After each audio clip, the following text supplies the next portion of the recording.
Okay, guys, continuing on in the Fundamental Foundations for Freedom series.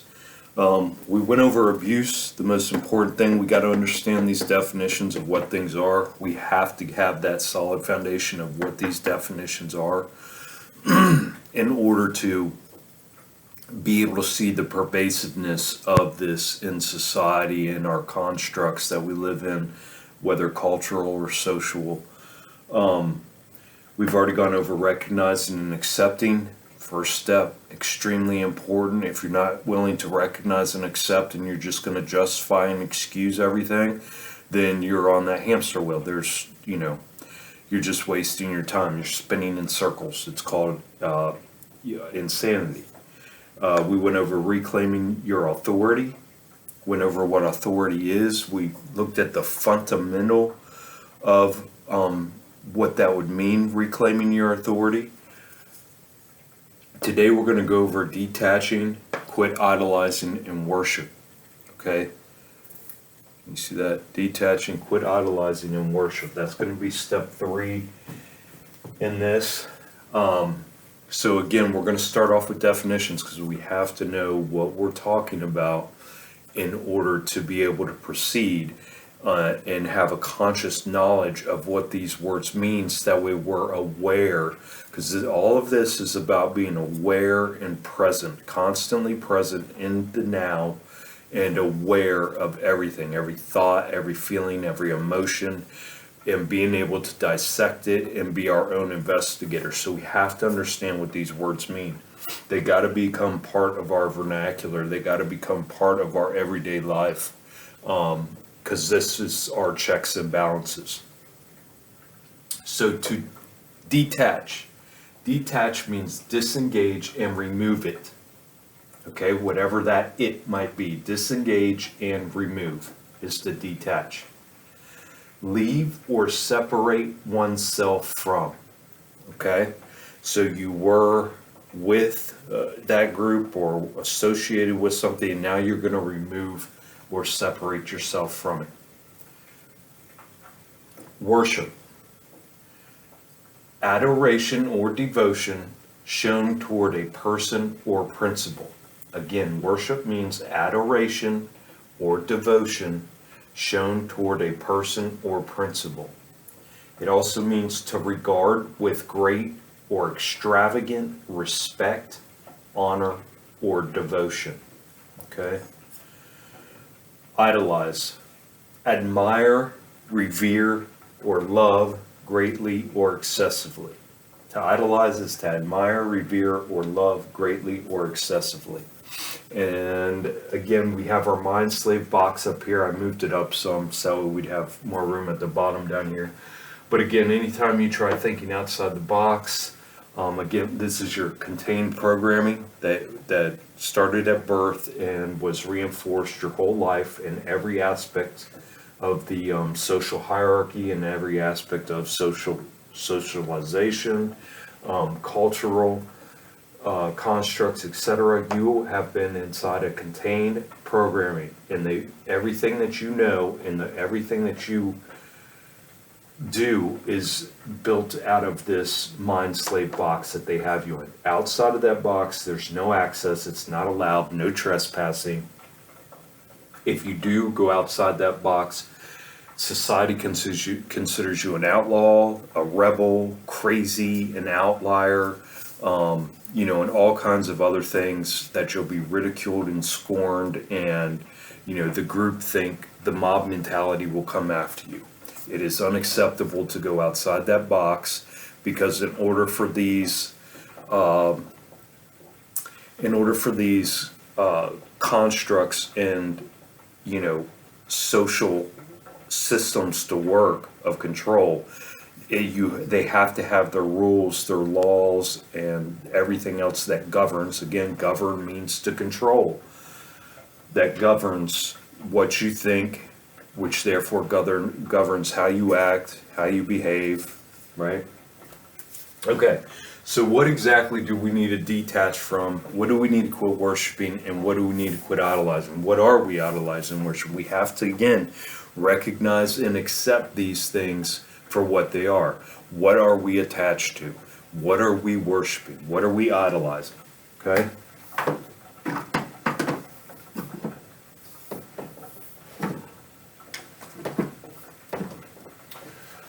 All right, so basically we're attached, we're worshiping, and we're idolizing our addictions. Okay? First addiction, let's take entertainment, distractions, bread, and circuses. Again, because we got forced into ego at birth, we are the ego, what the ego is doing, the ego cannot face things. The ego is unable to seek anything but pleasure and comfort, okay, because it's hurting. So its job as a survival mechanism is to seek comfort and pleasure, okay? It doesn't like being uncomfortable, it doesn't like pain, it doesn't like, anything other than entertainment, distractions, bread and circuses to keep it occupied because it can't critically think. It is reacting. It's acting in reaction mode, and reaction only comes from a program because it is a non-thinking way to behave and towards things in your environment and things that happen in your life. So it's the complete opposite of critical thinking. So entertainment, distractions, bread, and circuses. And again, so what is worship? Adoration or devotion shown toward a person or principle. Let's take people who go to sporting events, right? They are so wrapped up in and obsessed with the getting ready, the process. They talk about it. They're all hyped up about it. They get out there. They have all the gear. They paid all this money for. They pay all the money for the tickets. Then they spend money at the sporting events.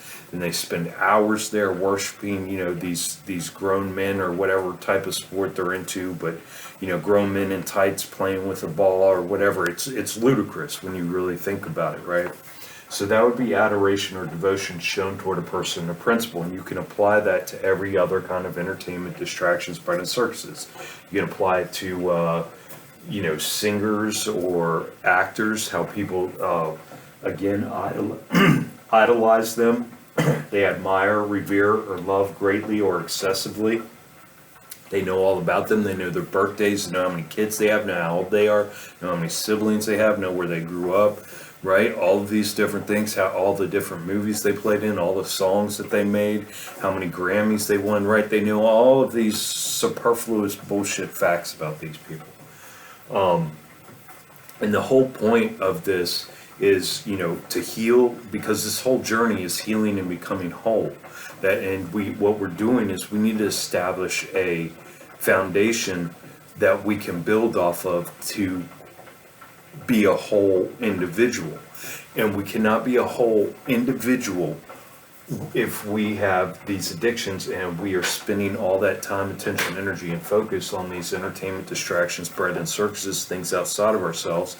And instead of worshiping ourselves and idolizing ourselves, we have outsourced that to something else, again, because we don't even like ourselves. We hate ourselves, right? Someone who loves themselves and cares about themselves is not going to have any addictions whatsoever. So again, you can go so far into that, but you get the idea. Entertainment, distractions, bread, and circuses, anything you're giving adoration or devotion towards, anything you're admiring, revering, or loving greatly or excessively, or if you're regarding anything with great or extravagant respect, honor, or devotion, right? These sports, fanatics are absolutely obsessed with their team. They get into fights, they get into fist fights, they go to jail for it, for being so over the top, about their team, right? And the team doesn't even know who they are, has no clue about it, but they're sitting there and they fight for their life, for these things. Okay, another thing we want to get rid of: smoking, alcohol, weed, and drugs. Again, smoking, let's just take cigarettes, for example. If you smoke cigarettes, What are you doing? First thing when you wake up in the morning, you're thinking, I need a cigarette. Right before you eat, you're like, I need a cigarette. Right after you eat, you're like, I need a cigarette. When something stressful happens, you're like, I need a cigarette. When you're bored, you're like, I need a cigarette, right? Okay, so again, you can see where that's adoration or devotion towards a person or principle. My principle is that I smoke. That is my way of coping.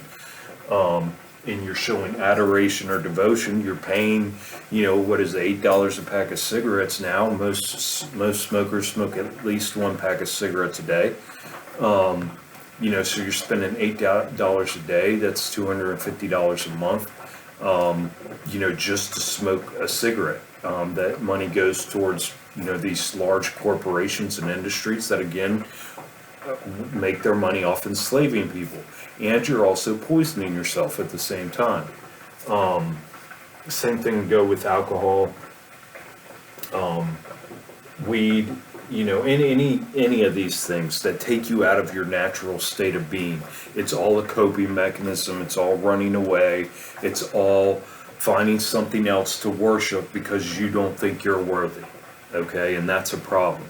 So that's the huge part of the healing. And you can see, this is part 3. This is step 3 to our healing process. So it's a pretty important step, is getting rid of this sex and porn. Again, if you're single and you're hitting the bar scene and you're going clubbing and you're doing the dating scene and all that, you're looking for sex. You're not looking for a loving relationship. You're looking just to get your rocks off and have a good time and have a story to tell your friends, right? Put another badge on your chest. So, that would be adoration or devotion shown toward a person for you to get something in return. You're going to bamboozle and lie and act like you're going to become an actor just to try to get what you want, because you admire, revere, or love greatly or excessively the sex, the physical pleasure. A lot of us who have had sex addictions, we were traumatized. That's one way we dealt with our abuse and trauma as a child, is having that need to connect with people, having that need to fit in and be accepted, right? So it's just, again, see how all this just, like, it's all tying together because it's all with recognition and acceptance. It's all with reclaiming your authority, not giving that authority over to these women or these men, not giving your authority over to, even porn. Porn's the same way, because that's even worse, because you can just sit in your house and do it all day long and you don't have to impress or clean yourself up or have any kind of discipline whatsoever. You can be a sloppy fucking mess all day, every day, and just sit there and get your rocks off. Okay, now this is an important one. Animal flesh, processed foods, cooked foods, fast food, all poison. It's all gluttony, because putting these things in your mouth just creates the appetite. You're actually creating appetite again because you're putting these parasites in your body. You are tripping these parasites trip these feel-good chemicals in your brain. Food is the biggest drug on the planet, period. It's that simple. I can tell you firsthand, because it's been, that is the hardest thing I've ever had to come off of. And again, all the abuse, we went into the abuse of eating animal flesh and what that takes to even be able to do it, and how that pulls you away from your humanity. All cooked foods, fast foods, processed foods are complete 100% toxins to the body. They're dead nutrition. Nutrition's a lie anyways, but they're dead nutrition. They do nothing for your body. So you see, we haven't even gotten halfway through this list, and we already have a huge amount of things to detach from. We already have a huge amount of things to recognize and accept that we've even been that attached to. Because again, idolize. People are idolized. We call these people, some people, foodies, and they travel around, they go to these different, we're all foodies. In this day and age, in this consumerist culture that we live in, every single one of us are foodies, okay? Because we admire, revere, or love greatly or excessively food, different types of food, and on and on and on. And again, guys, this is an important one to come to terms with because, food, again, being the most addictive drug on the earth because of the chemicals it signals chemicals in your brain, just like damn any other drug does, feel-good chemicals. And, they say weed is the gateway to the harder drugs, right? Or you start off with some swag weed, and then next thing you know, you're smoking fucking, $500 an ounce weed just to get high anymore.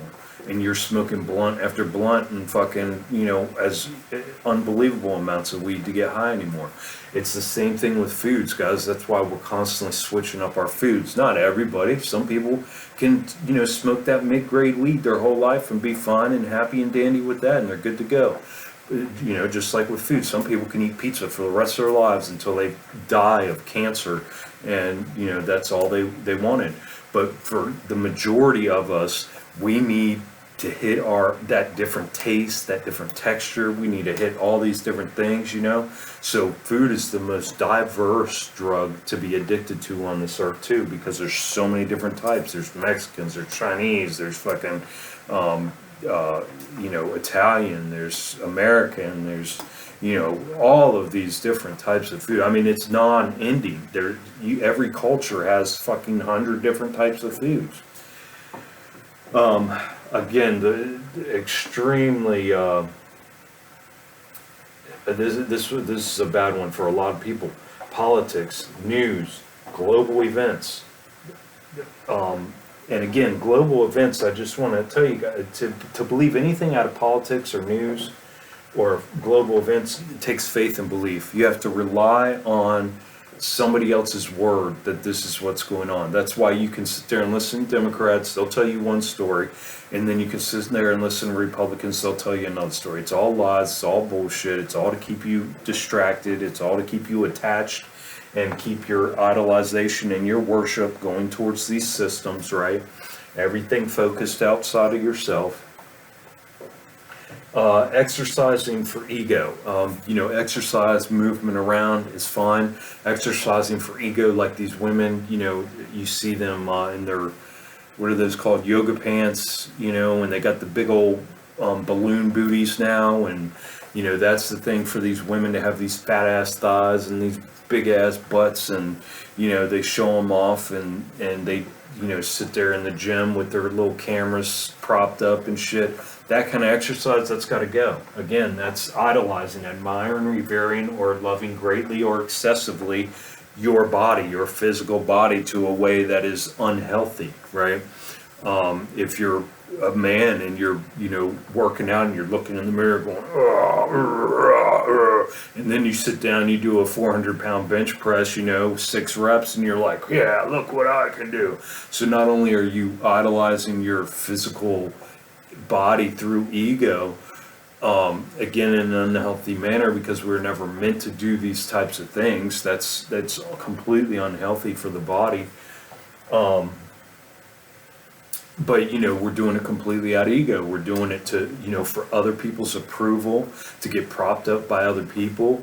We're doing it, to get the girl or the guy, and it's all, again, an attachment. And what we're doing to get away from this, we're detaching, disengaging, and removing from these things, leaving or separating ourselves from all of these addictions. And why are we doing that? Well, what are we going to put our attention towards? That's what we'll go over in the next video. Voluntarily being around toxic family and friends. Again, people are addicted to that because, see, all of these addictions, again, are to take our minds off of, because the ego cannot sit still. The ego does not want to sit still, because then it has to face things. You'll start thinking, and then you start getting that cognitive dissonance. So we're running away from cognitive dissonance, right?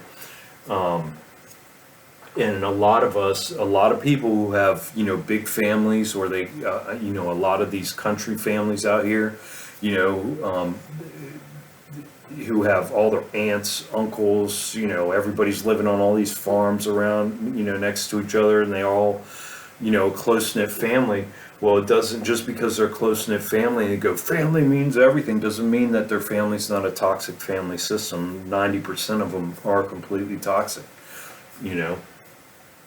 So voluntarily being, as you get in your healing journey, recognizing and accepting these toxic family and friend systems, and associates and co-workers, etc. Recognizing these people that we're surrounding ourselves. Why are we doing it? Oh, it's to take our minds off of the things we really need, the issues we need to face and deal with, right?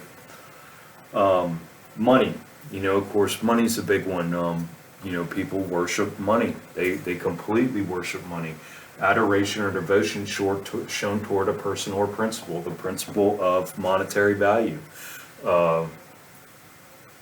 To regard with great or extravagant respect, honor, or devotion. People are devoted to making money. That is the most devotional thing that we do in our lives. Most of us, for our whole lives, is our devotion to acquiring money.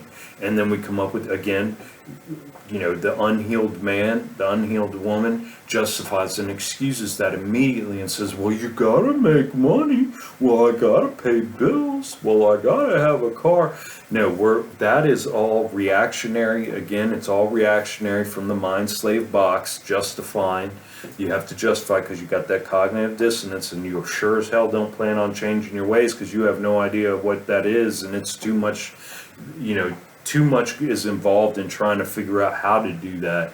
Whereas here, you can just go back over here and double down and justify, go back to work and slave every day, bitch, moan, and complain, and wallow in your shit, right? So we need to detach from money. We need to separate ourselves from money. We need to quit giving the value to a paper currency or a digital currency that is literally just, it's like make-believe. It's like monopoly money. It's all fake. The only reason it even exists is because everybody agrees it exists. It's a complete construct. Shopping. There's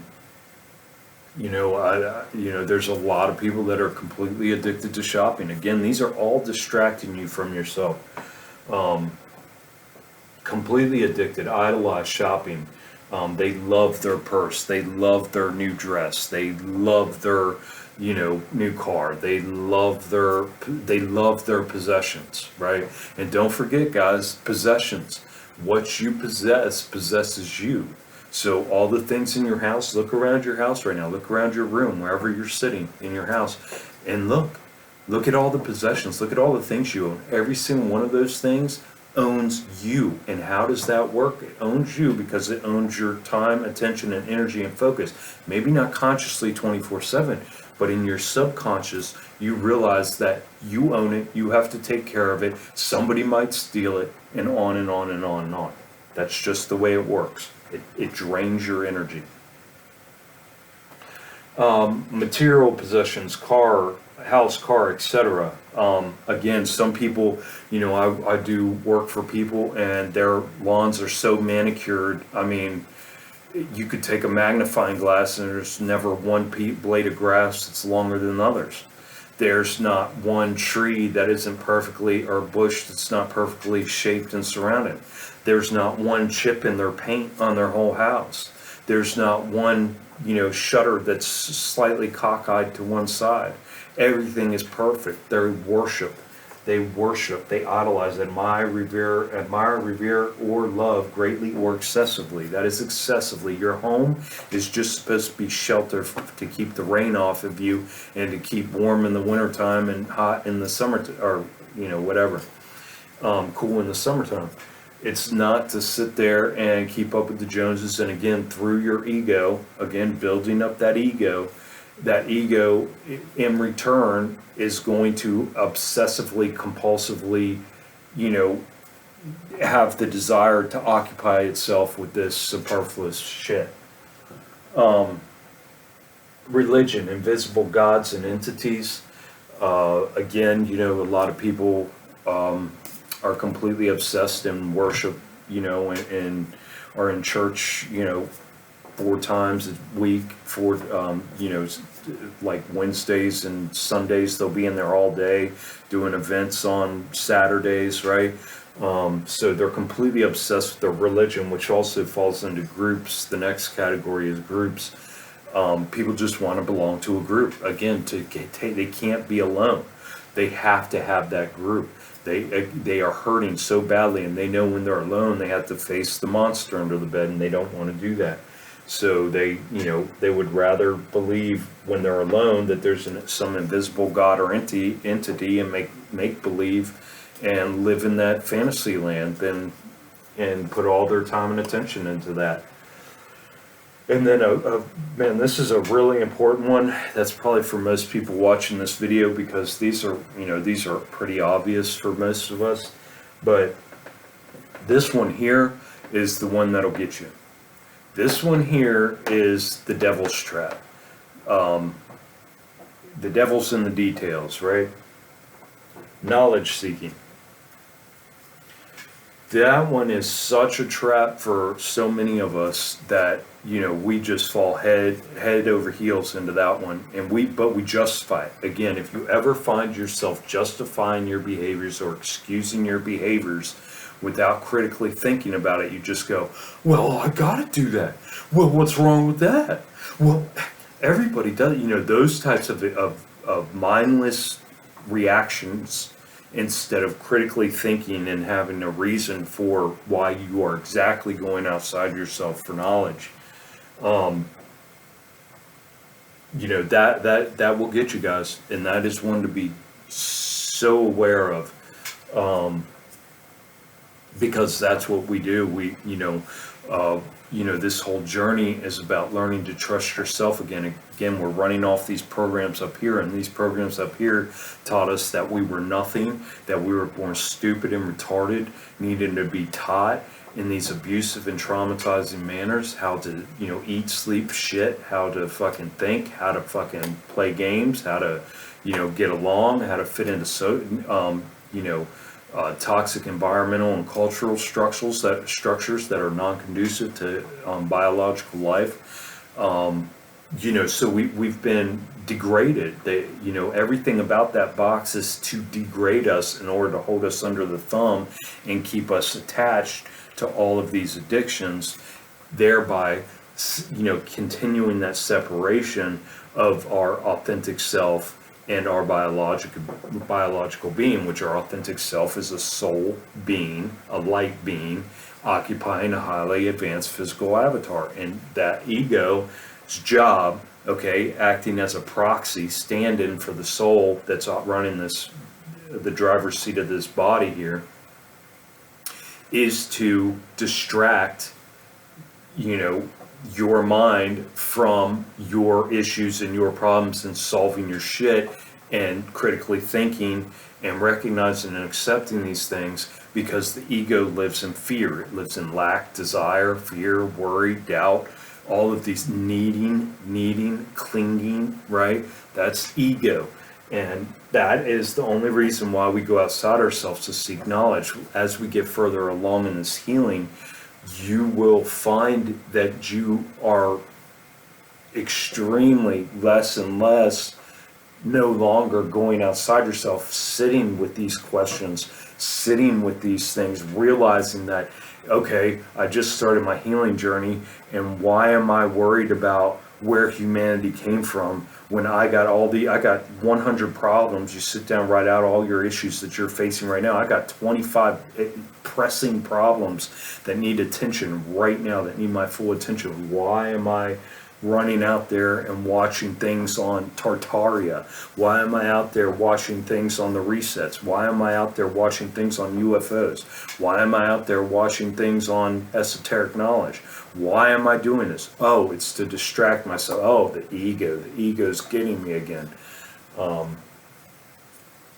So yeah, leave your questions and comments, guys. I hope this, again, these things are extremely basic. I know we've been going over these for the past year, but Again, these are the fundamentals. We have to get these down before, or, if we're just going to dive headlong into our healing and, think we're going to be successful, we're bamboozling ourselves. You're going to jump into these different parts of your healing. You're going to spend a week or two, maybe a month or two doing them, and then within a few months, you're going to lose complete interest. You're going to be back in the old hole that you were in before, back to all your addictions. You'll have gotten rid of all these addictions for about 2 weeks, and the next thing you know, you're sucked right back into every single one of them, and you're hitting them harder than before, because you're dealing with cognitive dissonance. You have to double down. Plus, the ego was so afraid, because you actually cut it off for a couple weeks, it's going to fucking really go after those addictions now for fear of never having them again. So, we are our own worst enemy. After we cut all these things out, we start to realize that we are our own worst enemy, and the reason is because we've allowed this ego to run our lives, our whole lives, due to being a mind slave, and the only way to fix that is to get out of that box and crush the ego and allow the soul to take over and think critically. So, on to the next one. Take care of yourselves, guys. Nobody else will.